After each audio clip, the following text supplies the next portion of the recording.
Hello friends, मैं Amritlal Jaiswal, assistant professor, department of economics, Jagjivan college, Arrah. आज के इस वीडियो क्लास में हम चर्चा करेंगे इंटरनेशनल मॉनेटरी फंड यानी कि आईएमएफ की। सबसे पहले हम इसके हिस्ट्री के बारे में जानते हैं कि यह इंटरनेशनल मॉनेटरी फंड अस्तित्व में कैसे आया। 1944 में जबकि द्वितीय विश्व युद्ध समाप्त हो चुका था, दुनिया के वो सारे देश जैसे कि United State, Great Britain, France, Russia और बाकी के 44 देश जो इस विश्व युद्ध से प्रभावित हुए थे, वो ब्रेटन वुड्स नामक एक स्थान पर स्थापित हुए इस बात की चर्चा के लिए कि इस युद्ध के बाद से जो भी इंटरनेशनल फाइनेंशियल क्राइसिस होगी उससे कैसे निपटा जाए।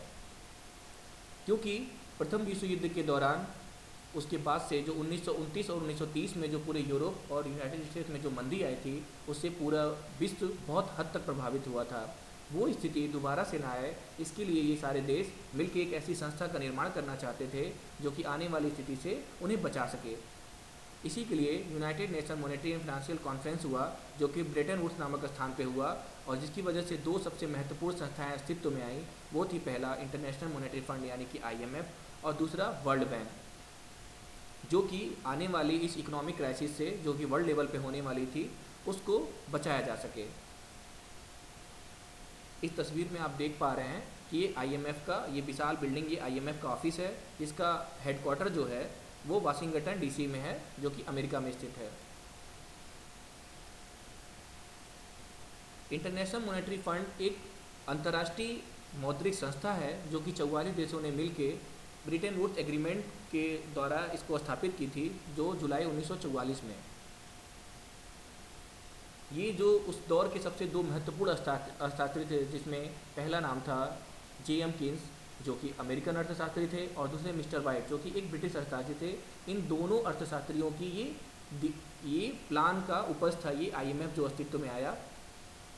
और इस कॉन्फ्रेंस से जो दो महत्वपूर्ण सबसे चीज़ें निकल के आई थी, उनमें पहला ये था इंटरनेशनल मॉनेटरी फंड, जो कि आईएमएफ के नाम से जानते हैं, और दूसरा international bank for reconstruction and development IBRD, जिसको हम सामान्यतः वर्ल्ड बैंक के नाम से जानते हैं। अब हम आगे देखेंगे कि आईएमएफ स्थापित कैसे हुआ और ये ऑपरेट कैसे करता है। इंटरनेशनल मॉनेटरी फंड की स्थापना जो हुई वो 27 दिसंबर 1945 को हुई, लेकिन ये प्रॉपर रूप में काम करना 1 मार्च 1947 से हुआ, और इस बैंक के द्वारा जो सबसे पहला ट्रांजैक्शन हुआ वो मई 1947 में हुआ। आईएमएफ अपने सदस्य देशों से जो फंड इकट्ठा होता है उसी फंड से ये ऑपरेट करता है। और ये फंड निर्धारित कैसे होता है? ये सदस्य देश के लिए 25% कोटा या फिर पूरे संपूर्ण सदस्य का 10% कोटा गोल्ड में रिजर्व करना होता है, और बाकी जो 75% है वो उस देश को अपने करेंसी के रूप में रिजर्व करना पड़ता है। 1971 के बाद से ऐसी गोल्ड की प्रणाली समाप्त कर दी गई, और उसके जगह पे एक एसडीआर यानी कि स्पेशल ड्राइंग राइट नामक एक, जिसको हम पेपर करेंसी के नाम से जानते हैं, उसके रूप में अब ये रिजर्व रखा जाता है। आपको ये जान के आश्चर्य होगा कि आईएमएफ में अभी तक 185 देश हैं जो पूरी दुनिया का 80% से अधिक प्रोडक्शन करते हैं, और 90% से अधिक इनका टोटल ट्रेड में हिस्सा है। अब हम देखेंगे कि आईएमएफ का मुख्य उद्देश्य कौन कौन सा है, किन उद्देश्यों को लेके ये काम करता है। तो सबसे पहला इसका उद्देश्य है to promote international monetary cooperation through a permanent institution which provide the machinery for consulting and collaborating in international monetary problem.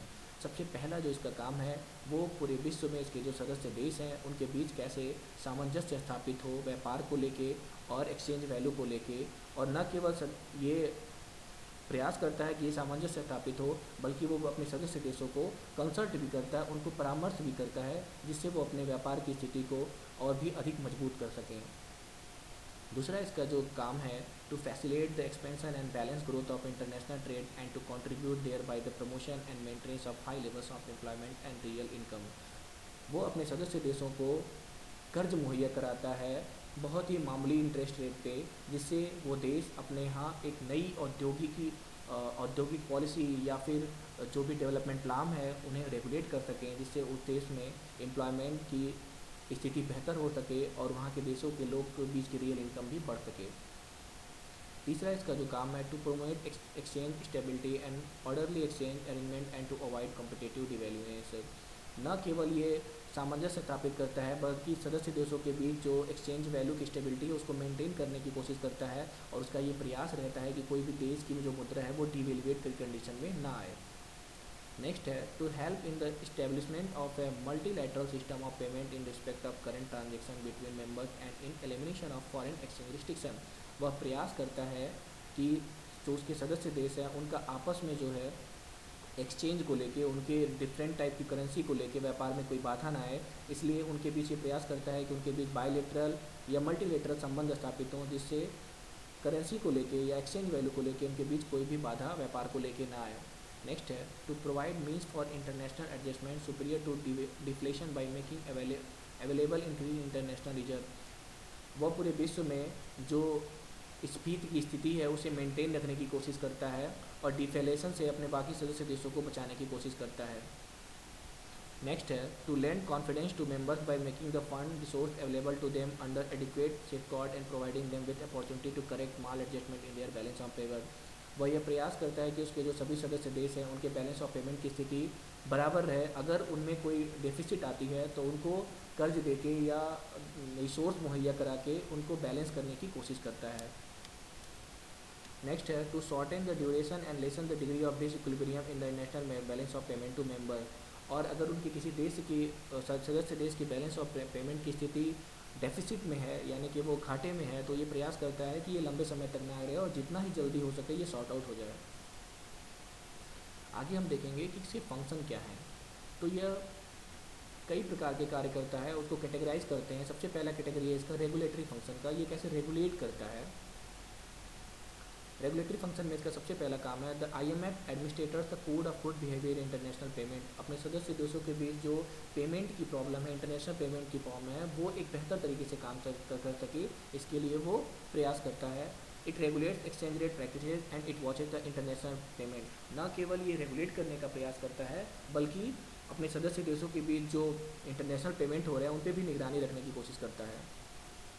दूसरा इसका महत्वपूर्ण काम है फिनेंशियल फंक्शन का। इसमें पहला है it offers medium term loan to the national monetary authorities to enable them to make up their balance of payment deficit. यह एक शॉर्ट टर्म के लोन भी अवेलेबल कराता है, जिससे कोई देश की स्थिति अगर बैलेंस ऑफ पेमेंट डेफिसिट में हो तो अपने डेफिसिट को वो दूर कर सके, इसके लिए वो शॉर्ट टर्म लोन उपलब्ध कराता है। नेक्स्ट है the IMF resource come from the members countries based on establish quota as fixed by the IMF in terms of SDR and members own currency. IMF ये प्रयास करता है कि जो उसके सदस्य देश हैं वो अपने कोटा के अनुसार SDR के रूप में IMF में एक अपना रिजर्व रख सकें, जो कि उन्हें भविष्य में किसी विपरीत परिस्थिति से सामना करने के लिए IMF से वापस प्राप्त हो सके। IMF में borrow from it industrial member countries under certain condition as set for this for general arrangement to borrow. यह अपने सदस्य देश जो इनकी जिन सदस्य देशों की आर्थिक स्थिति मजबूत है या इंडस्ट्रियल मेंबर जो हैं उनसे भी वो IMF कर्ज लेता है, और बाकी के इसके जो सदस्य हैं जो डेवलपिंग कंट्रीज या डेवलप कंट्रीज हैं उनके बेहतर विकास के लिए वापस से उन्हें लोन उपलब्ध कराता है। तीसरा इसका जो कंसल्टिव फंक्शन का काम है, ये अपने कैसे ये परामर्श की संस्था के रूप में भी काम करता है। उसमें इसका पहला फंक्शन है IMF provides the forum for international cooperation. यह एक परामर्शदायी संस्था के रूप में भी कार्य करता है, जिससे अंतर्राष्ट्रीय स्तर पे व्यापार में एक और बैलेंस ऑफ पेमेंट को लेके और ट्रांजैक्शंस को लेके एक कोऑपरेशन स्थापित हो सके, इसके लिए वो एक फोरम के रूप में भी काम करता है। It is a source of counsel and technical assistant of its member. और अपने सदस्य देशों को न केवल ये लोन प्रोवाइड करता है, बल्कि उन्हें टेक्निकल और फिनेंशियल ट्रेनिंग भी उपलब्ध कराता है, जिससे उस लोन का बेहतर उपयोग कर सके अपने देश में। और ये जो कोटा होता है जो सदस्य देशों का होता है कि वो कैसे निर्धारित होता है और उसका कार्य क्या होता है। तो quota is use to determine the first one is the voting power of member. जितना ही जिस देश का कोटा होगा उसकी वोटिंग पावर उतनी मजबूत होगी। Their contribution to fund resource, और उनका कंट्रीब्यूशन जो होगा वो उनको और मजबूत करेगा। और third and last one is their access to these resources and their shares in the allocation of SDR। और उनका जो वापस से लोन प्राप्त करने का जो अधिकार होगा और जो वो अमाउंट होगा वो इस पर निर्भर करेगा कि उन्होंने SDR के रूप में कितना अपना हिस्सा IMF में जमा कराया हुआ है। तो फ्रेंड्स आज के लिए इतना ही। अगली वीडियो लेक्चर में किसी नए टॉपिक के साथ आपकी मुलाकात होगी। Thank you for watching.